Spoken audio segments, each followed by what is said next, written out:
Hello friends, welcome back to my channel. আজকে আমি আপনাদেরকে কালারফুল পুলি পিঠে বানিয়ে দেখাবো। যেসব বাচ্চারা পিঠে খেতে চায় না সেই সব বাচ্চারাও এই পিঠে দেখলে মজা করে খাবে। তো বন্ধুরা, ভিডিওটা স্কিপ না করে পুরোটা দেখবেন, আশা করি আপনাদের ভালো লাগবে। এই পিঠে বানানোর জন্য নিয়ে নিয়েছি 1 বাটি পরিমাণ কেনা আতপ চালের গুঁড়ো আর নিয়েছি হাফ বাটি পরিমাণ ময়দা। পিঠে বানানোর জন্য পুরটা তৈরি করে নেব। এখানে নিয়ে নিয়েছি 1 কাপ পরিমাণ গরুর দুধ। দুধটা গরম হতে দেব।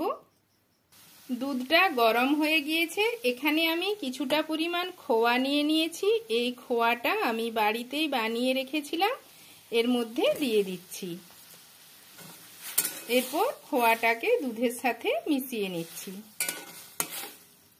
এখন এর মধ্যে দিয়ে দেব 2 চামচ পরিমাণ চিনি। এখানে আমি বেশি চিনি দিলাম না, কারণ খোয়াতে আমি চিনি দিয়েছিলাম। এরপর এটাকে আমি নাড়িয়ে চাড়িয়ে ঘন করে নেব। পুরটা তৈরি হয়ে গিয়েছে, এটাকে নামিয়ে নিয়ে ঠান্ডা হতে দেব। এখন আমি পিঠে বানানোর জন্য মণ্ডটা তৈরি করে নেব। এর জন্য কড়াইয়ের মধ্যে দিয়ে দিচ্ছি 3 বাটি পরিমাণ জল। আমি 1.5 বাটি পরিমাণ ময়দা আর চালের গুঁড়ো নিয়েছিলাম, তার জন্য দিয়ে দেব 3 বাটি পরিমাণ জল। এই জলটা ফুটিয়ে নেব। জল ফুটে গিয়েছে, এর মধ্যে দিয়ে দিচ্ছি পরিমাণ মতো লবণ। লবণটা জলের সাথে ভালোভাবে মিশিয়ে দিচ্ছি। এখন দিয়ে দিচ্ছি চালের গুঁড়ো আর দিয়ে দেব ময়দা। এরপর আমি নাড়িয়ে চাড়িয়ে মণ্ডটা তৈরি করে নেব। মণ্ডটা তৈরি হয়ে গিয়েছে, এরপর এটাকে নামিয়ে নেব। মণ্ডটাকে অন্য পাত্রে নামিয়ে নিয়ে ঠান্ডা করে নিয়েছি। এখন এটাকে আমি ঠেসে নেব।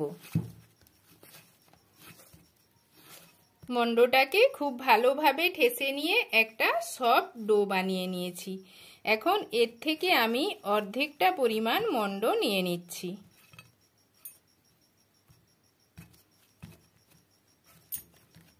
এই অর্ধেকটা মণ্ডের একটু পরিমাণ আমি লাল রঙের ফুড কালার মিশিয়ে দিচ্ছি।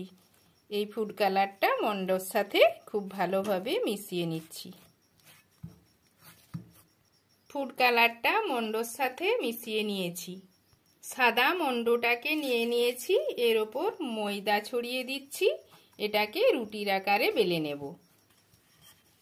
খুব হালকা হাতে বেলে নিতে হবে। রুটিটা বেলা হয়ে গিয়েছে, এটাকে আমি অন্য পাত্রে তুলে রেখে দেব।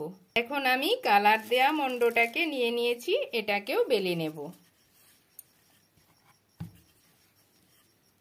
এই রুটিটাও বেলা হয়ে গিয়েছে, এটাকেও আমি অন্য পাত্রে রেখে দিচ্ছি। এখন আমি সাদা রঙের রুটিটা নিয়ে নিয়েছি। এরপর এর ওপরে দিয়ে দিচ্ছি কালারফুল রুটিটা। এটাকে হালকা করে বেলে নেব, যাতে করে দুটোর সঙ্গে চিপকে যায়। এরপর এটাকে আমি খুব সাবধানে রোল করে নেব।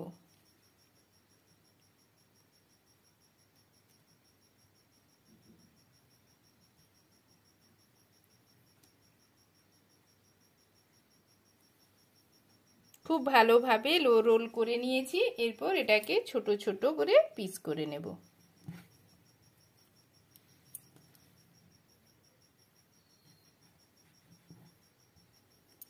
এরকম ভাবে পিস কেটে নেব। সব পিসগুলো কেটে নিয়েছি। এখানে একটা পিস নিয়ে নিয়েছি, ছোট লুচির আকারে বেলে নেব। লুচিটা বেলা হয়ে গিয়েছে, এখন এর মধ্যে দিয়ে দেব পুর।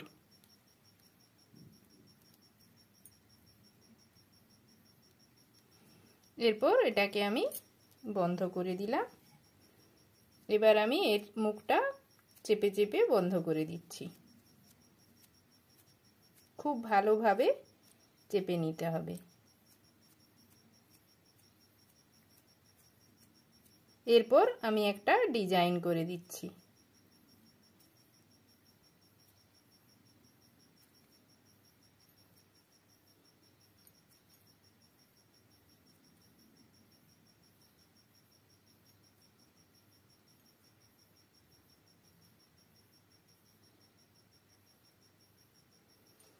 তো দেখুন বন্ধুরা, পিঠেটা আমার তৈরি হয়ে গিয়েছে।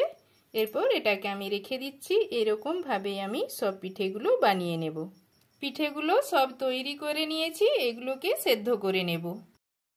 এগুলো সেদ্ধ করার জন্য চুলায় একটি কড়াই চাপিয়ে দিয়েছি। কড়াইয়ের মধ্যে দিয়ে দিয়েছি জল। জল ফুটে গিয়েছে। এখানে একটা ছিদ্রযুক্ত পাত্র আমি কড়াইয়ের ওপর চাপিয়ে দিলাম। এরপর আমি একে একে পিঠেগুলো এই থালার ওপরে সাজিয়ে দিচ্ছি।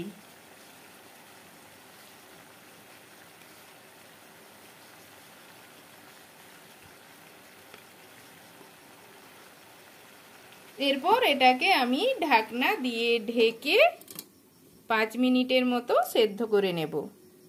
ফিরে এলাম 5 মিনিট পর। পিঠেগুলো সেদ্ধ হয়ে গিয়েছে। এখন পিঠেগুলোর ওপরে ঠান্ডা জল ছড়িয়ে দিচ্ছি। এরপর আমি পিঠেগুলোকে নামিয়ে নেব। একইভাবে বাকি পিঠেগুলোকেও সেদ্ধ করে নেব। দিয়ে দিলাম ঢাকনা, 5 মিনিট সেদ্ধ করে নেব। তো দেখুন বন্ধুরা, সব পিঠেগুলো আমার তৈরি হয়ে গিয়েছে। এগুলো দেখতে কতটা সুন্দর হয়েছে। এগুলো দেখতে যতটা সুন্দর হয়েছে, খেতেও কিন্তু খুব ভালো লাগবে। আপনারাও বাড়িতে খুব সহজে এইভাবে পুলি পিঠে বানিয়ে নিতে পারবেন।